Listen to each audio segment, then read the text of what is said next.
आज ही Doubtnut app download करें। Doubtnut पर होगा अब आपके सभी मैथ्स, केमिस्ट्री, फिजिक्स और बायोलॉजी डाउट्स का सफाया। बस अपने क्वेश्चन की फोटो खींचो, उसे क्रॉप करो और तुरंत वीडियो सोल्यूशन पाओ। Download now. हेलो फ्रेंड्स, इसको बोल रहा है a charge Q is uniformly distributed over a large plastic plate. The electric field at a point P close to the centre and just above the surface of the plate is 50 volt per meter. If the plastic plate is replaced by a copper plate of the same geometrical dimensions and carrying the same uniform charge Q, the electric field at point P will become. देखिए guys क्या बोल रहा है, यहाँ पे बोल रहा है कि हमारे पास जो है एक प्लास्टिक प्लेट है, तो प्लास्टिक प्लेट और उसकी लेंथ जो है वो काफ़ी लार्ज दिया गया है। देखिए यहाँ पे लार्ज प्लास्टिक प्लेट दिया गया है, ठीक है। प्लास्टिक प्लेट जो है वो कुछ ऐसा है गाइस, देखिए ये हमारा जो है वो कुछ प्लास्टिक प्लेट है, ओके। ये सिचुएशन जो होगी वो कुछ ऐसी होगी, ये हमारा कुछ प्लास्टिक प्लेट होगा, ओके। और इस पे चार्ज Q जो है वो सिमेट्रिकली ऐसे डिस्ट्रीब्यूटेड है, ठीक है। इस पे चार्ज Q ऐसे प्लस चार्ज है, तो प्लस चार्ज जो है इस पे सिमेट्रिकली डिस्ट्रीब्यूटेड है, ठीक है। और बोल रहा है कि इसके सेंटर के, ठीक है, क्योंकि ये बहुत लार्ज है और इसके जस्ट आउटसाइड यहाँ पे, ठीक है, अगर हम लोग इसको यहाँ से देखें, साइड से देखें, तो ये प्लेट हमको कुछ कैसे दिखेगा, ये प्लेट हमें कुछ ऐसे दिखेगा, ठीक है। ये प्लेट हमें ऐसे दिखेगा और चार्ज जो है वो इसके अंदर जो है ऐसे यूनिफॉर्मली डिस्ट्रीब्यूटेड है, और ठीक है। और इसके सेंटर के जस्ट आउटसाइड, इसका मतलब कि एक पॉइंट है यहाँ पे, ठीक है, एक पॉइंट यहाँ पे है। और इस पॉइंट P पे जो ये पॉइंट P है, और इस पॉइंट P पे जो इलेक्ट्रिक फील्ड है E, उसकी वैल्यू जो है वो हमें 50 वोल्ट पर मीटर दिया गया है, ठीक है गाइज। 50 वोल्ट पर मीटर ये हमें दिया गया है। हमें क्या बोल रहा है गाइज कि अगर इस प्लास्टिक प्लेट को हम लोग कॉपर प्लेट से रिप्लेस कर दे और सेम अमाउंट ऑफ चार्ज दे दे, तो फिर सेम पॉइंट पे जो इलेक्ट्रिक फील्ड कितना होगा, ठीक है। तो देखिए यहाँ पे इस चीज़ को समझते हैं। ऐसे जस्ट आउटसाइड इलेक्ट्रिक फील्ड की जो वैल्यू होती है वो होती है Q/2A/ε0, ठीक है। अगर इसको हमने चार्ज Q दिया हुआ है, तो उसके जस्ट आउटसाइड किसी भी एक पॉइंट पे जो इलेक्ट्रिक फील्ड की वैल्यू होती है वो होती है Q/2A/ε0, जहाँ पे ए इसका प्लेट एरिया होता है, ठीक है गाइज। ये इसका प्लेट एरिया ये होता है, ठीक है। अब देखिए Q/2A/ε0 की वैल्यू जो है यहाँ पे 50 वोल्ट पर मीटर दिया गया है, ठीक है। 50 वोल्ट पर मीटर यहाँ पे दिया गया है Q/2A/ε0 की वैल्यू।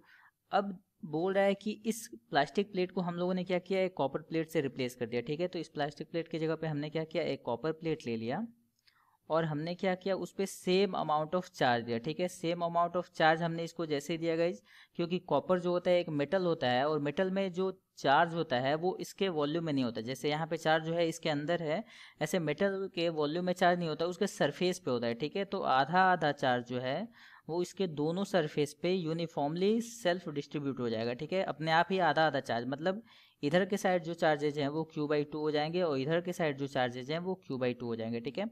अब बोला है कि अगेन वही पॉइंट P है, यहाँ पे हमें क्या बताना है, यहाँ पे हमें पॉइंट P पे इलेक्ट्रिक फील्ड बताना है। तो पॉइंट P पे गाइस देखिए यहाँ पे, क्योंकि एक लेयर ऑफ चार्ज है, ठीक है, एक लेयर चार्ज है, और एक लेयर के वजह से जो इलेक्ट्रिक फील्ड होता है वो इतना होता है, ठीक है। Q/2A/ε0, ठीक है, एक लेयर के वजह से। इसका मतलब कि एक लेयर की वजह से जो चार्ज होगा वो charge divided by 2 into area into epsilon के बराबर होगा, ठीक है। यहाँ पे मैं लिख दे रहा हूँ electric field due two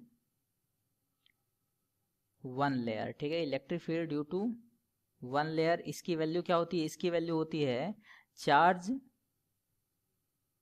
divided by 2 into area into epsilon, ठीक है, ये होता है, ठीक है, ये होता है electric field due to one layer. और यहाँ पे देखिए, यहाँ पे क्योंकि यहाँ पे तो एक ही लेयर था और टोटल चार्ज Q जो था इसके अंदर था, ठीक है। लेकिन यहाँ पे दो लेयर हैं और चार्ज जो है वो कितने कितने हैं, Q/2 है। इसका मतलब कि अगर इसको मैं, इधर जो लेयर है इसको मैं अगर 1 कहता हूँ और इधर राइट साइड में जो लेयर है इसको अगर मैं 2 कहता हूँ, तो लेयर 1 की वजह से इलेक्ट्रिक फील्ड, यहाँ पे मैं लिख सकता हूँ electric field due to layer 1, ठीक है। इसकी वैल्यू क्या हो जाएगी, इसकी वैल्यू हो जाएगी electric field due to layer 1, इसको मैं E1 कह दे रहा हूँ। और E1 की वैल्यू क्या हो जाएगी, देखिए इसकी वजह से E1 जो आएगा वो अवे फ्रॉम द लेयर आएगा, ठीक है। तो E1 किधर आएगा, अवे फ्रॉम द लेयर, ठीक है। और E1 की वैल्यू क्या आ जाएगी, चार्ज/2A/ε0, चार्ज कितना है यहाँ पे Q/2 है, यानी Q/2 डिवाइडेड बाई 2A/ε0, ठीक है। यानी ये हो जाएगा Q/4A/ε0, ओके। देखिए इन द सेम वे जो दूसरा लेयर है इलेक्ट्रिक फील्ड, उसके वजह से कितना होगा, electric field due to layer 2, इसको मैं E2 कहता रहा हूँ, और E2 की वैल्यू कितनी होगी, E2 की वैल्यू यहाँ पे देखिए गाइज, ये दूसरा लेयर है, इस पे भी Q2 चार्ज है, EQ/2 चार्ज है, और इसके वजह से भी अवे फ्रॉम द चार्ज होगा, ठीक है, क्योंकि प्लस चार्ज है ये भी, तो E2 भी जो होगा वो उसी डायरेक्शन में होगा जिधर E1 होगा, ठीक है। तो E2 की वैल्यू भी हो जाएगी charge divided by 2A epsilon naught, ठीक है, यानी ये वैल्यू भी हो जाएगी Q/4A एप्सिलॉन नॉट, ओके। अब देखिए यहाँ से अगर हम लोग नेट इलेक्ट्रिक फील्ड फाइंड कर दें तो नेट इलेक्ट्रिक फील्ड की वैल्यू कितनी हो जाएगी, नेट इलेक्ट्रिक फील्ड की जो वैल्यू होगी वो होगी net electric field E net equal to हो जाएगा Q/4A epsilon naught plus Q/4A epsilon naught, ठीक है। इसकी वैल्यू कितनी आई, Q/2A एप्सिलॉन नॉट, ठीक है। और ये वैल्यू बिल्कुल उतनी ही आई है जितना electric field due to plastic plate था, ठीक है गाइज, ये वैल्यू बिल्कुल उतनी आई है जितनी electric field due to plastic plate था, यानी यहाँ पे कॉपर की वजह से भी जो इलेक्ट्रिक फील्ड आएगा वो कितना आएगा, उस कॉपर की वजह से भी 50 वोल्ट ही होगा, ठीक है गाइज। ये बिल्कुल एक याद रखने वाली बात है कि अगर अमाउंट ऑफ चार्ज सेम है, ठीक है गाइज, अगर दोनों पे चाहे वो मेटल हो चाहे वो नॉन मेटल हो, अगर दोनों पे इक्वल चार्ज हैं तो इलेक्ट्रिक फील्ड जो होता है वो दोनों के वजह से सेम होता है, ठीक है। इलेक्ट्रिक फील्ड दोनों के वजह से सेम होता है, एक्सप्रेशन भले ही दोनों के अलग अलग होते हैं, ठीक है गाइज, एक्सप्रेशन भले ही दोनों के अलग अलग होते हैं, लेकिन जो इलेक्ट्रिक फील्ड होता है उसका मैग्नीट्यूड होता है वो दोनों की वजह से ही, चाहे मेटल हो या नॉन मेटल हो, सेम होता है। तो यहाँ पे हम लोग देख सकते हैं हमारा जो करेक्ट ऑप्शन है वो 50 वोल्ट पर मीटर सी हो जाएगा, ठीक है। होप आपको समझ में आया होगा, थैंक यू। क्लास 6 से 12 से लेके नीट, IIT, JEE मेंस और एडवांस के लेवल तक 10 मिलियन से ज़्यादा स्टूडेंट्स का भरोसा। आज ही डाउनलोड करें डाउटनेट ऐप या व्हाट्सएप कीजिए अपने डाउट्स 8400 400 400 पर।